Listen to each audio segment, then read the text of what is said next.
Welcome to the only place where real, raw, and vulnerable conversations happen with IFBB bikini pros to give you an inside look at their struggles, strategies, mindset, passions, and all of life beyond the stage. This podcast is made to inspire, motivate, and remind competitors and the average gym goer that even the most extreme lifestyles and elite athletes have their ups and downs. Thank you so much for tuning in today. I'm your host, Celeste Rains-Turk, and now it's time for the Confessions of a Bikini Pro podcast.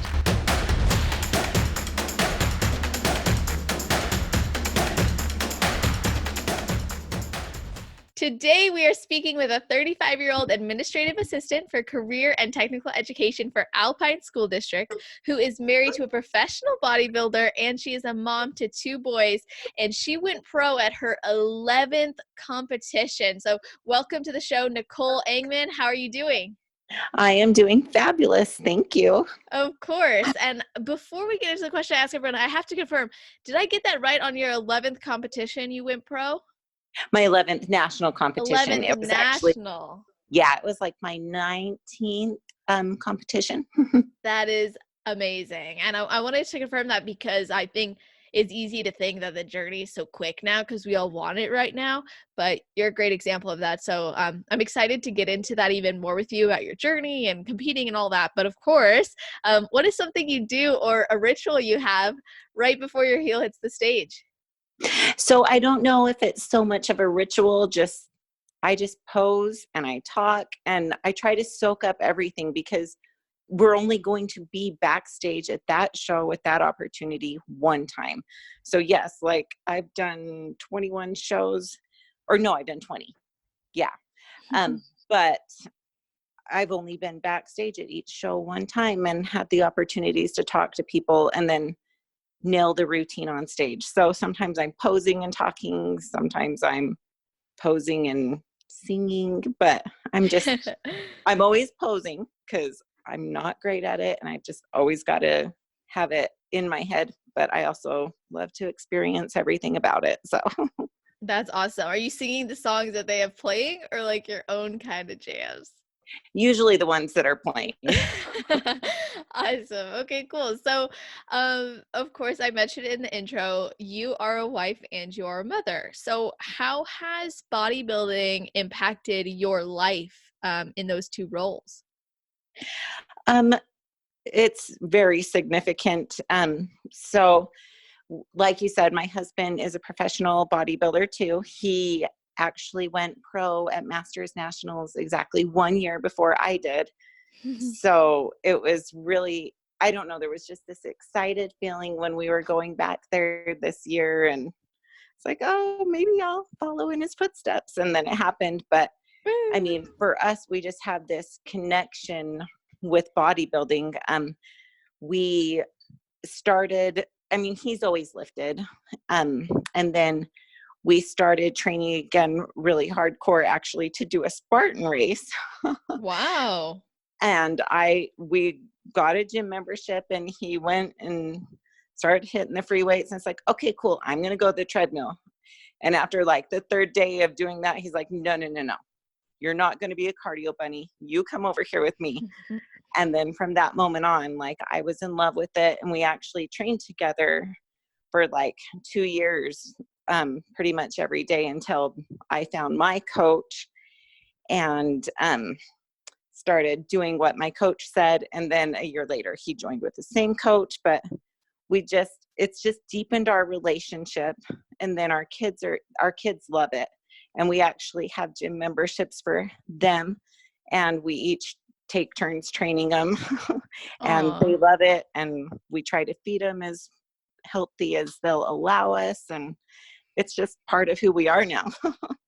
Yeah, I've always been curious, and I'm sure you've heard on the show, like, I love knowing how parents um, are, or how parents' kids are impacted by being bodybuilders. So, how does prepping together impact the life of your kids, and what do your kids think about it when you guys are both on prep? Well, when we're both on prep, we do like the same cheat meal / refeed meal every week. It's this place here in Utah. I don't know if it's everywhere. It's Cafe Rio, but we Okay. can do a super tracked meal, and they get really sick of that.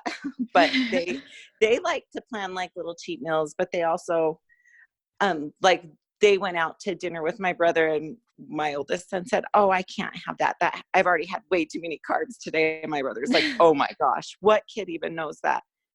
But it's because now he's aware of how he feels, and but they like it. They love going and training. They love being sore. They love like telling kids how much they can bench, and they're only 13 and almost 12, so That's but cute. they've embraced it. So That's cool. And do you ever get like judgment from other parents because you are both bodybuilding? um I don't really feel that way.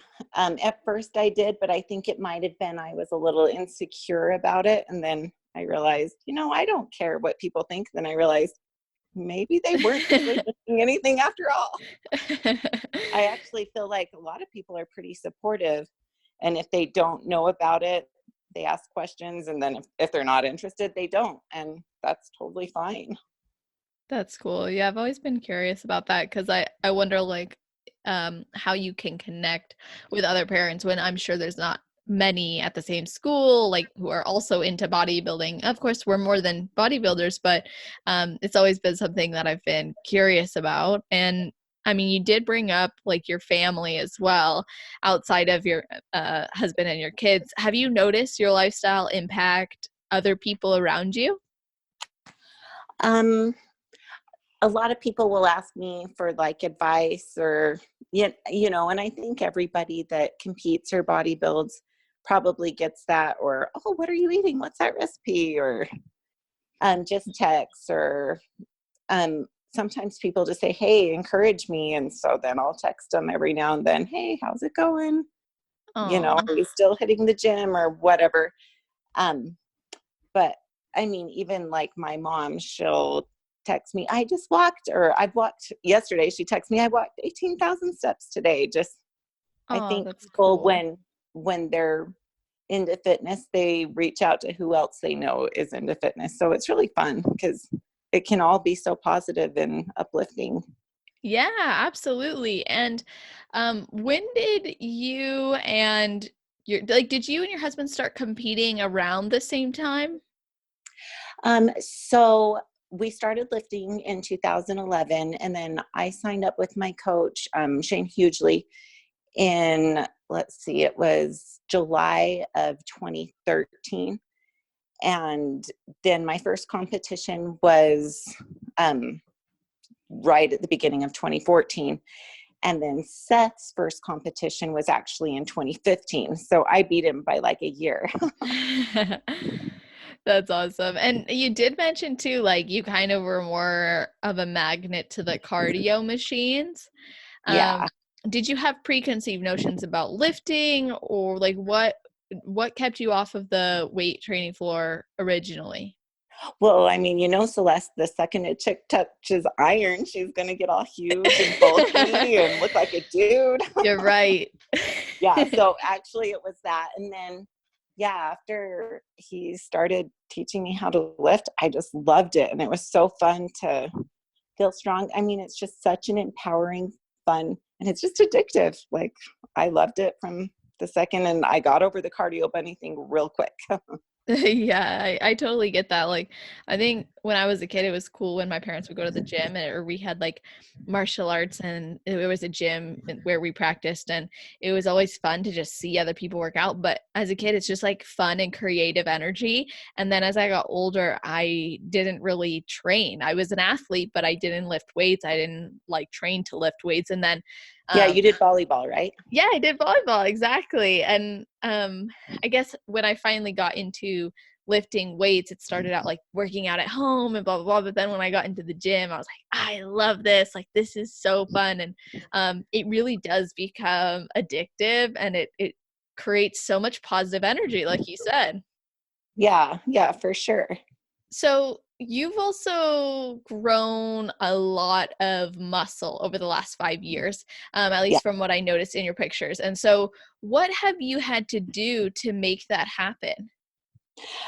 Just be focused, dedicated. I mean, I really love going to the gym, and I try to lift as heavy as I can, and focus on just basic compound movements. My coach is a big believer in the basics, like no fancy weird hop, skip, jump type lifts, just, Hmm. squats, deadlifts, curls, just all the basic lifts. And so that way it's easy to progress. It's easy to think, okay, I lifted this much, I'm feeling great. I'm going to put on more weight, or I can do another couple reps, and just really focus on that and eating my meal plan. And yeah, just, I mean, being consistent with it. Consistency is definitely the key. Absolutely. And you said, your coach really likes the compound movements and keeping things like where you can progressively overload. So, what does a normal day of training look like for you from like lifting and cardio? Well, in the off season, like today, Uh-huh. I did leg days. So I got there, leg extensions, leg curls, but then squats, deadlifts, walking lunges, and leg press, and then calf raises, and then finish it off with, I just do like 12 minutes of intervals. Nice. Dang, that's a Yeah, big leg off day. season is awesome. Yeah, no, it really is. I loved off season. I mean, I love my prep too, don't get me wrong, but switching up your focus sometimes, or like just feeling yourself pushing heavier weights, or getting to back off the cardio a bit and just focus on Yeah, like the lifting. It's like, oh, rather than having 30 minutes after this, like I can really take my time on the yeah, lifts. totally. So that's awesome. And um when you were, of course, like going through your competing, you've done a lot of shows. So what kind of feedback were you getting from the judges during those efforts? And then what do you think finally landed you that pro card? Well, like my very first show, I didn't place. And the feedback was, you were so timid, you had no confidence, and, really stiff posing. And I was shocked. I was like, oh, I thought I did so good. But oh my gosh, I was terrible. My posing coach is actually my coach's wife, and I don't even know how she's got me to where I am, but she's awesome. And she's just helped me time after time figure out what looks best on me. But so posing has always been a huge thing. Pose to show your strengths and your physique, but also show your personality, which is kind of hard to do. If you can't copy anyone else, you can't do anything that really doesn't work for you, or else they can see that. Especially if it's a super competitive class, they're going to think, okay, well, this girl is showcasing her physique and is owning it, where this girl, it's like, what is she really doing? So Hmm. um posing was always one on me. A lot of times I would come in too lean, just because I am a bit older and have some skin issues.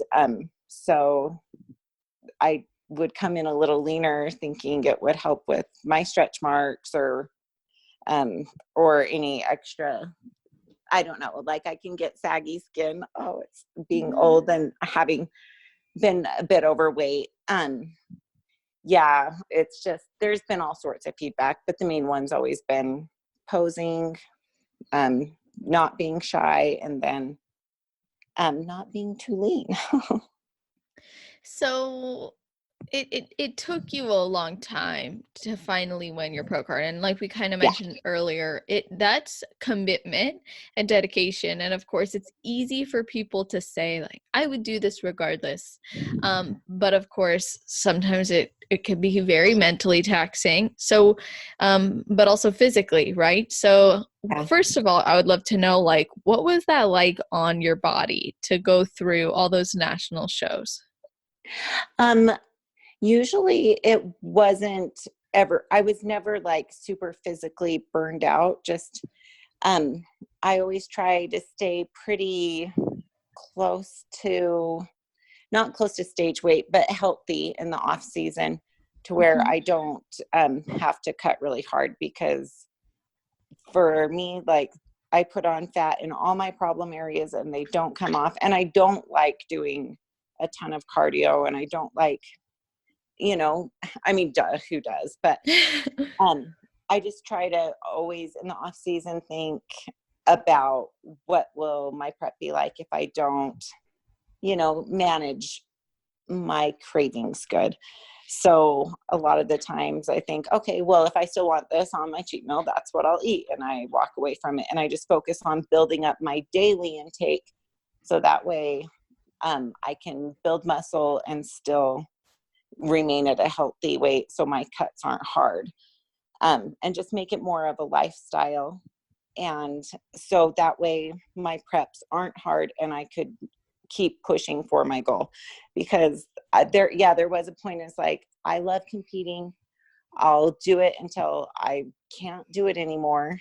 Even if that meant no pro card, I'd keep going and going, but I want to make it as healthy as possible. So just trying to remember, health is the number one goal, and then the love of everything else can go hand in hand with that. Absolutely. And so now you are a pro, but heading into that show, you said you kind of had these thoughts of like, well, maybe I'll follow in his footsteps, your husband's footsteps. So what did you do to strengthen your belief in yourself and your ability to go pro after doing all these shows? I just told myself, I've worked hard. No one's outworked me. And I hate when people say that, like, train harder than me, no one's done this, because I truly know everyone up there has worked so hard. But at the same time, none of them have necessarily worked harder. We've all worked hard. We've all deserved to be there. So why not me? Why not believe in me? Yeah, that's a really great point. Like if you go out there knowing, hey, everyone out here has done their absolute best and they've given their all and they've all faced challenges, and I believe that about them, why wouldn't I also believe and know that about myself? Yeah.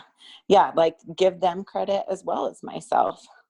Exactly. So obviously we talked about how your husband is a professional bodybuilder as well. Um, Mhm. you two suffered some serious losses when you were prepping for North Americans. So how did you guys handle this while you were going through your prep? Um, yeah. So, like I said, he went pro at Masters, and I did the following year. And about, I think it was 4 days after he went pro, my little brother died of a heroin overdose. Um, and we lost his grandma to lung cancer, our dog to cancer, and then his dad to cancer, all before I went pro. So all that was just within a 1 year span. And it was insane. It was just the roller coaster of emotions. And I mean, there were days where all we could do to deal with it was cry, cry to each other. And I mean, there were times like we couldn't even talk. He would just, we'd be driving and pull over and he'd hug me while I cried. Or there was a time at the gym I ran over to him and was holding him while he cried, because sometimes a song will come on and it'll hit you like a ton of bricks and there is nothing you can do. And people kind of learned, okay, don't talk to the Engmans today. But the gym was such a great release, like to be able to go and just lift and put your focus on something else. And like my little brother, he was so special to me. His whole growing up, he was more than a little brother. And we shared a love of music. So there were times a song would come on, I'd be totally fine, and a song would come on and I'd start sobbing, or I'd get pissed off and turn off my headphones and lift the rest of the time without headphones on. And just, I mean, we found outlets both in each other, our children, and in the gym. So it not necessarily helped, but it helped us get through really hard days. Wow. That's heavy stuff, and it definitely puts things in perspective. And I appreciate you opening up and sharing all of that as well, because of the perspective it brings, and it reminds us, Yeah. what really matters and what's important. Yeah, yeah, it does. And I mean, I know everybody goes through and experiences losses, and grief comes to everyone in different ways. So, and there's no shame in however you choose to deal with your grief, or, I mean, who you talk to or you don't talk to, or all of it. It's a learning experience every single day.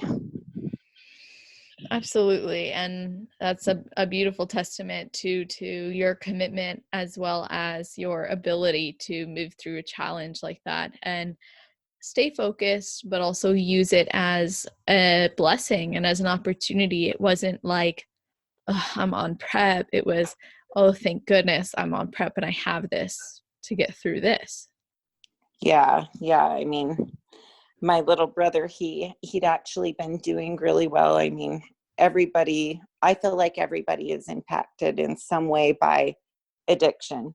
I mean, we're all addicted to something. Like, I'm addicted to bodybuilding in the gym. My little brother was addicted to drugs since he was 15 years old, and he had been clean for like 3 months, and he actually had been going to the gym, and he would text me like, what should I lift for my shoulders? Or he'd text me, hey, we're going out to eat, what should I get? And he'd been doing so great, and then one relapse, and I lost him. He was gone.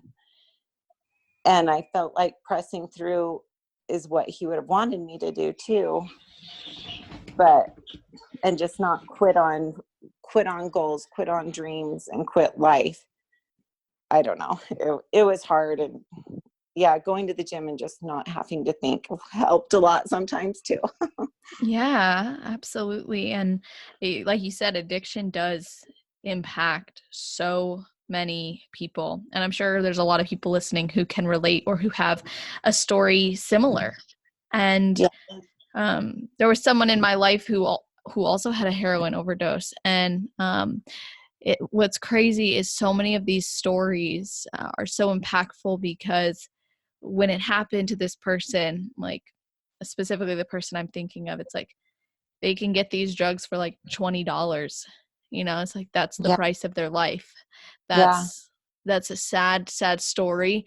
And it's unfortunate because it's the addiction, it's not the person, and it can find anybody. And actually, I'm gonna share right now that the person I'm talking about, they started a foundation, and they have a podcast as well. So if you guys Awesome. listen, yeah, it's pretty cool. If anyone's listening wants to hear it, it's called it's actually called $20. And it's the Jeremy Castro Foundation. I've posted like pictures and stuff before, but I think it would be great for people to check it out. And just increasing the awareness about the issues, and Yeah. also, we can understand a little bit better, and I think develop more empathy. And I'm curious, like, because you experienced this and you saw your brother going through this, how has it changed your outlook on people who struggle with mental illnesses? Oh, it's changed everything. Yeah, I really want to look at your friend's podcast. And I mean, I want to spread awareness, because now, as far as so many people are concerned, my little brother is a statistic. He's a statistic for overdoses and overdose awareness. But to me, he's a person. He's my little brother, and he struggled and struggled and fought and fought. And it's not what he wanted, and it is not who he was. And he was scared. He was scared of what the life he was living. And one time he said, I don't want this to define me. Mm. And unfortunately, a lot of the time with addictions, mental illness, we do define people as that rather than see the person and try to help their struggles. So I try to look beyond what's right in front of me, or I try to think, what could this person be going through, or what can I do to help? And realize there's so much more to the painting than the little speck in front of me right now. Mm. So just I try to always keep a perspective of there's more. That hits home. That's so beautiful, just the way you put that. And because you've experienced it as well, like on such a personal level, like so close to home, too close to home, that type of understanding and perspective helps, I think, those of us who haven't experienced it as closely to home, Yeah. to see it that way and to start gaining new perspective and looking at it differently. And that definitely applies to any mental illness. And what's so interesting about addiction, and specifically, there's a lot of mental illnesses like this, but like if we looked at addiction, what we know is that a lot of these people are craving connection. They're craving other things, or they need other things, and yet the stigma and stigmatizing it is like basically isolating them. Yes. And so the opposite is required. It's absolutely necessary. And when you said that you now look at it like, I see them as a person, right? I see the person inside of them, not the addiction or not the mental illness, but the actual person who is there. Mm-hmm. I love that. It's so beautiful. Yeah. Well, thank you. You're welcome. It's I can't understand what you've gone through, or what that's like every single day, but I commend you for the work that you've put in and the way you are honoring his life and the way you continue to pursue your goals and dreams as well. Thank you, Celeste. You're welcome, of course. And I'll kind of switch the subject just a little bit. Actually, a lot of bit. You went from obviously competing in the NPC to recently stepping on a pro stage, right? Yeah. Okay.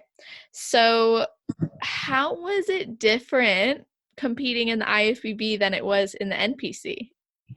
Um, so at all the, well, yeah, pretty much every NPC show I did, even the ones that are super well ran, super well organizing, there's a lot of hurrying up and waiting, right? Mm-hmm.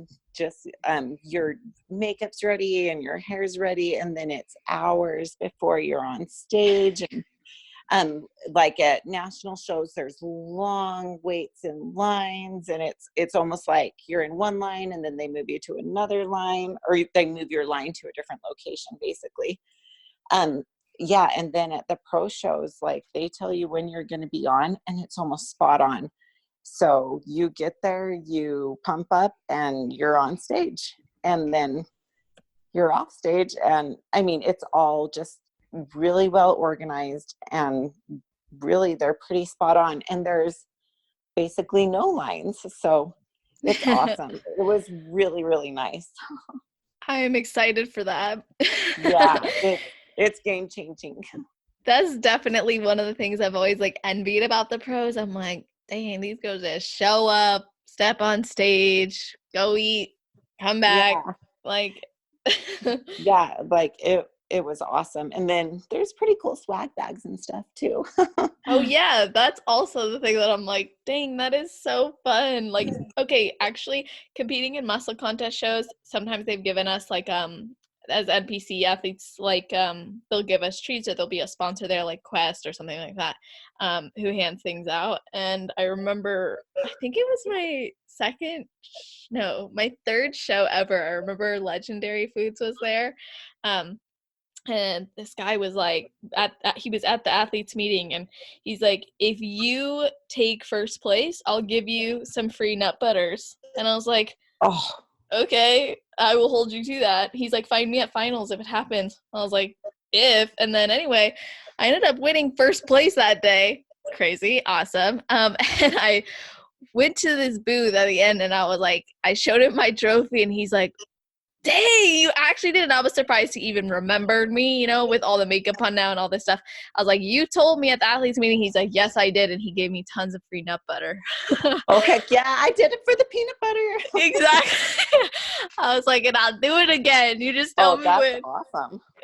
It was awesome. And yeah, I'll never forget. Those are things I never forget. And I think when companies do contribute like that, it feels really good as an athlete. So I'm sure as a pro, when you walk back there and you are well taken care of, your experience is heightened. Yes, absolutely, you're right. So was it, sometimes I struggle with the questions I ask because I think, a pro isn't necessarily like someone who is on a pedestal, right? But there are a lot of amazing pros, and obviously I have this podcast to showcase them. But when you got backstage, was any of it surreal to be like, oh, I'm actually sharing the stage with these women? Yeah. So at pro shows, the way they line you up, like sometimes at national shows, I couldn't even figure out like what the order was. Like, how did they figure this out? But so the pros, they line you up by last name. So both of my shows, Monica Ellis did. I was like, oh man, I have to follow her up. And she won San Antonio. So I was like, oh, that's awesome. I was behind her. But then, so when she did the next show, I was like, oh my gosh, I have to follow her again. Because it's like, come on, how can I be compared to the person that just won? And then she won again. So I told her, I was like, I'm pretty sure I'm your good luck charm. That's awesome. So I was like, look, I'll go to the Olympia with you if you need your good luck charm. I'll be right there with you. Yeah. So, but it's definitely different. But Angelica actually did a post like a few weeks ago, or maybe it was like a month and a half ago or something. I don't know. But it was in honor of the anniversary of her pro debut. And she said, while you're really excited because you're there with all these pros that you admire, don't sell yourself short and realize you earned Yes. the right to be there. And I was like, oh my gosh, I'm screenshotting this. I Because it was love just that. beautiful. And it was from Angelica, who I adore. So Yes, she's amazing. And it is really true. Like, you earned the IFBB Pro title, and therefore you deserve to be back there with them. And I think that the same goes for like an NPC athlete stepping on stage at nationals, for example. You earned your right to be at nationals, so own it. yeah, Like, yeah, for go sure. and get it. Like, it's easy to be like, well, this girl's done like 10 national shows, and it's her time, no, you have to earn it. And when you become Yeah. a pro, same thing. Even though you might feel like you're at the bottom and you got to climb your way up to the top, there's also that level of, hey, I earned my spot to be here, and therefore I have just as much chances of winning as anybody else. Yeah, you got to believe in yourself. You've invested all this time, all this work in the kitchen, in the gym, dieting. Like, you've invested that. You might invest in yourself, in your core and in your beliefs too. That's right. And you don't well, okay, so like obviously you've done one pro show, right? Too. Two pro shows. Okay. Yeah. So what did you wish you knew before going into your first two pro shows? Um, I guess I wish I had, I don't really know. Like, I've watched a lot of them, and um, I guess there was nothing that I felt like I was super surprised by. Um, and I was just ready to jump right in. So honestly, I can't really think of anything. That's okay. I'm always curious, like, especially with people who have like recently started doing it. I'm like, but is there anything that surprised you? Like, what should we expect? And or I'm sure there's also new pros who listen to this show and are probably like, what's it actually gonna be like? So I appreciate you sharing what you have. And you brought this up earlier. You mentioned that you've gotten feedback on coming in way too lean and you thought this would help with skin. And I've had women reach out to me and inquire about tummy tucks and inquire about stretch marks and inquire about all Mhm. these different things. So what is your experience with tummy tucks? Okay, so now I said my husband's a bodybuilder, so he's a Mhm. super heavyweight, which is the highest weight class. And now when you're a pro, there's no weight classes, but so he's huge, basically is what I'm saying. So he was a 10-pound, 8-ounce baby at birth. And then both of our boys were 10 pounds, Oh my which I was gosh. like, why the hell didn't you tell me this? He's like, well, would it have changed anything? No, probably not. But so I had huge babies and they stretched me to the max. And I mean, I know some people get pretty stretched and don't get stretch marks. Oh my gosh, I'm covered. Like from like my rib cage down to my calves, I have stretch marks. And I mean, it doesn't help because that I gained a lot of weight. I got up to like 205 with my first one. So I was huge. And From then what? from pregnancy. So I mean, from what starting weight? 130. Oh, wow. Okay. Yeah, I loved to eat. I mean, you were growing a 10-pound baby. Yes. That's And crazy. That's a human being. I admire yeah, moms so much. Amazing. Anyway. yeah, and he was a bundle of joy, best baby ever. So I never regretted it, but I also was like, I'm never having another one. And then I was like, no, I do want one more. So they're actually really close together. They're only like 17 months apart because I knew Oh, I can't go through this again. I've got to do it now get before it I change done. my mind. So, and then I had another 10-pound baby and I mean, they're amazing. Like I have the best kids on the planet and I didn't ever regret it for a second, but I also was like, as soon as I can get a mommy makeover, I'm gonna. Mhm. But so I gained a lot of weight with my second one too, and then I started the typical American yo-yo dieter mentality, and I would lose weight and gain weight and lose weight and gain weight, and then after a couple of years of that, I lost the weight and I went in and I got a tummy tuck and I got like the breast lift reduction implants all at the same time. And I thought it was going to end my yo-yo dieting and it didn't. Um, but it got rid of, I mean, I had so much loose skin from those huge babies and then the weight gain with the pregnancies.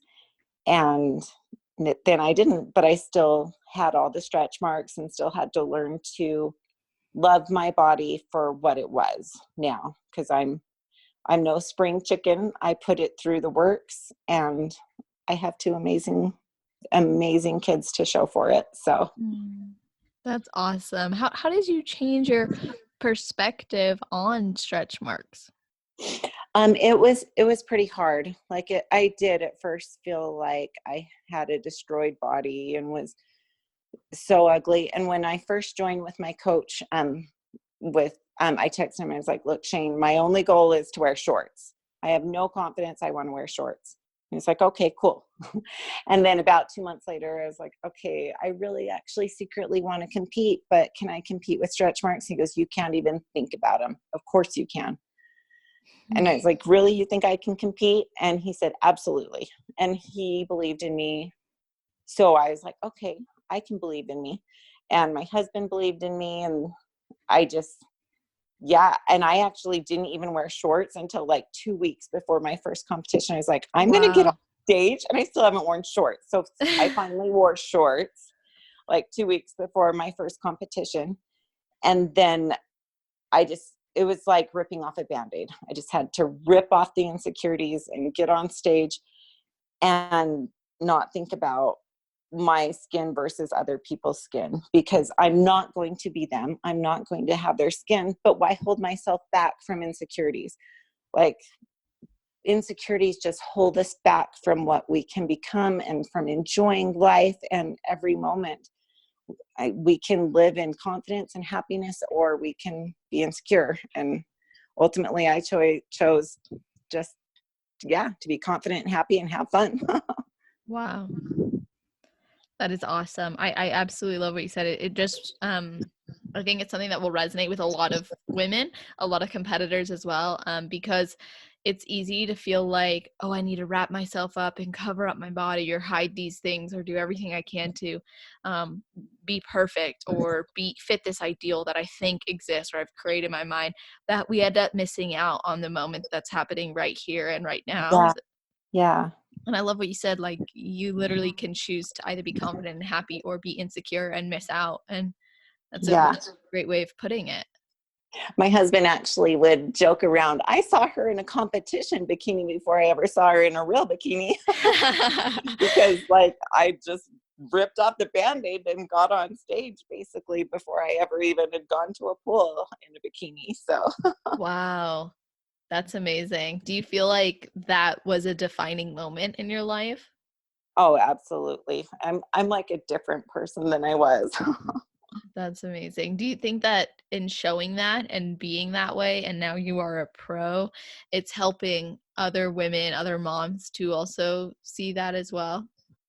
I would love for it to, just because I know how I felt, and it's not a good feeling, and it doesn't matter. No one cares about my stretch marks. No one cares about my tummy tuck scar. The only person that cared was me. So, I want other people to know no one cares. Just be happy and don't worry about it. I remember that quote that's like, those who matter don't mind, and those who mind don't matter. Oh, yes, that's perfect. I love that one. That one helped me through middle school. Oh my gosh.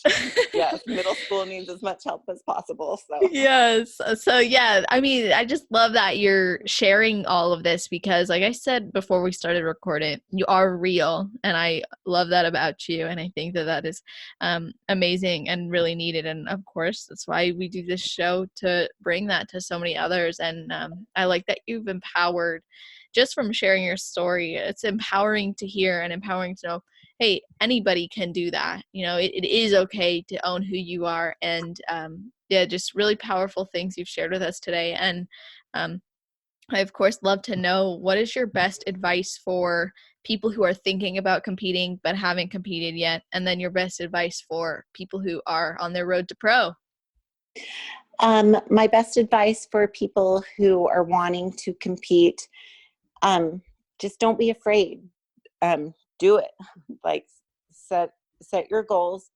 I wouldn't say necessarily give yourself a really short time frame because it can take a while to be ready for your first show.